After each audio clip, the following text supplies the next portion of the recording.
Hi,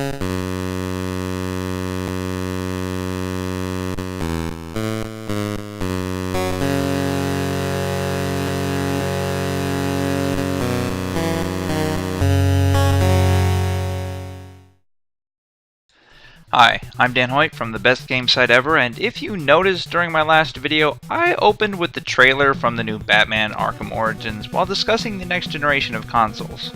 The implication was that Arkham Origins was a next generation game, but strangely it's not. Now, I was actually a little embarrassed when I realized my error. It's completely understandable when some random person doesn't know these things, but it's an entirely different level of fail when I do it. You see, I've loved the last two Batman games in the series, and I've been incredibly excited for the new Arkham Origins, and I kind of assumed that since the game was coming out only a few weeks before the next console, that it would be released on both this generation and the next. It's on the Wii U, I know, but shut up. Other games like Assassin's Creed 4 Black Flag are being released on this generation, and will be ready for the launch of the next. Maybe I'm a little pessimistic, but I worry that there will be real differences between the versions of the game that I would greatly enjoy being aware of.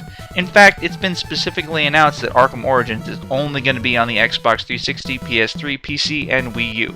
Warner Bros. Montreal specifically tweeted, Arkham Origins will only be available on the announced platforms and is not coming to PS4 or Xbox One. Later, Michael McIntyre, gameplay director, confirmed the decision during an interview with Gaming Bolt, but part of me still doesn't trust it. Dan Houser from Rockstar has made similar statements about Grand Theft Auto 5, which I have nearly identical feelings about. I've been trying not to think about how awesome it must be while every fiber of my being screams at me to purchase it at nearly every waking moment. I'm really trying to hold out a little longer just in case Rockstar is hiding something from me and is secretly developing an even more awesome version of GTA 5 for the next gen. Ultimately, what I want to avoid is paying $60 for a game on my Xbox 360 only to find out that a better version is going to be released next spring on the Xbox One for $60. I simply don't trust game developers when they say, we're not planning a better version for the next generation of consoles, so don't bother waiting around. I wouldn't even care if they did, as long as they were truthful about it. They could say our game will be $60 in October on the PS3 and will be $60 in February on the PS4, and the PS4 version will include extra strippers. I'd be okay with that because I'd wait for the deluxe stripper package, but I need to feel confident that I know what I'm getting. That's exactly what I'm doing with Black Flag, where Ubisoft says the Xbox One version will have slightly better graphics. I'm getting that one on the next-gen console, because you can never look too cool while you jump off of buildings and stab people. Now, I know PC gamers are out there laughing at me. They don't care because they don't have this problem, and I kinda wish I was one of them, except I suck at using my mouse and keyboard simultaneously, so I'll stick to my consoles, and I guess the cynicism comes pre-packaged. In the end, what would make me feel better about the situation is if the next generation was backwards compatible. And yeah, Microsoft and Sony have come out and compared that to some kind of voodoo ritual. But my cynicism sneaks in and I can't help but wonder if next summer somebody in their basement will manage to do what neither Microsoft nor Sony was capable of doing while actually developing their consoles.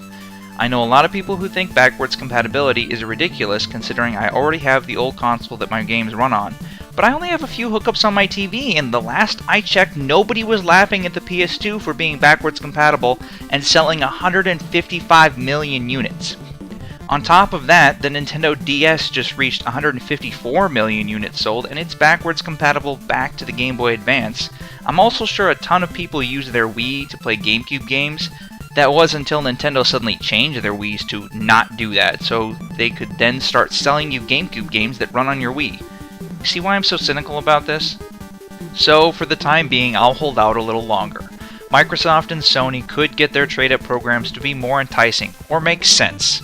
Maybe Arkham Origins and Grand Theft Auto 5 will never have fancier next-gen versions, and in a few weeks I'll pick one of those up to keep myself occupied, but until then I'll be paying close attention to Rockstar and Warner Bros. Montreal, and looking forward to being Batman and stealing cars.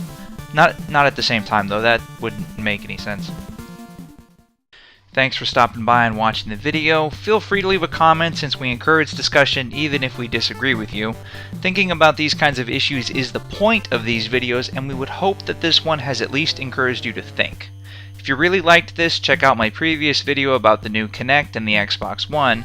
Be sure to stop by thebestgamesiteever.com for more reviews, features, news, and commentary about gaming.